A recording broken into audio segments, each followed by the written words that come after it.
അതിന് ആ സമയത്ത് തന്നെ ഈ ക്രൗഡ് ഇവിടെ ഫോം ആയിട്ടുണ്ട്.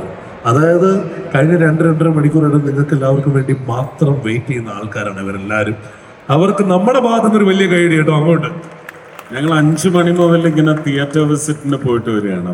3-4 സ്ക്രീൻ വിസിറ്റ് നടത്തി. അവിടെയും ഇതുപോലെ ഓരോ സ്ഥലത്തും 20 മിനിറ്റും 30 മിനിറ്റും ഒക്കെ സംസാരിച്ച് അവരെ എല്ലാം സന്തോഷിപ്പിച്ച് വന്നുകൊണ്ടിരിക്കുകയാണ്. അതുകൊണ്ട് മാത്രമാണ് ലേറ്റ് ആയിപ്പോയി. പിന്നെ ഇവിടെ വന്നതിന് ശേഷം ഒരു ആനയെ മാത്രം കണ്ടു.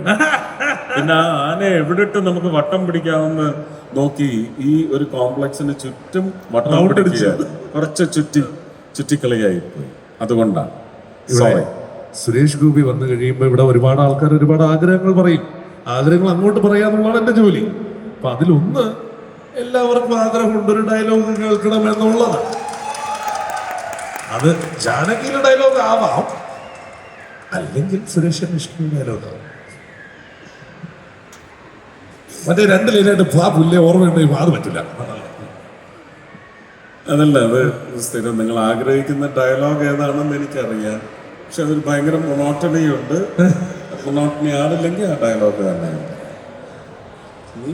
ലേലമാണോ വേണ്ടത്? ഭരചന്ദ്രനാണ് എല്ലാവർക്കും ആവശ്യപ്പെട്ടത്.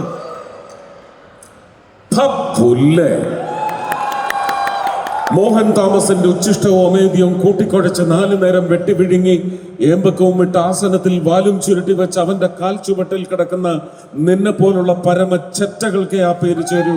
എനിക്ക് ചേരില്ല, ഓർത്തോ. I am Bharath Chandran. Just remember that.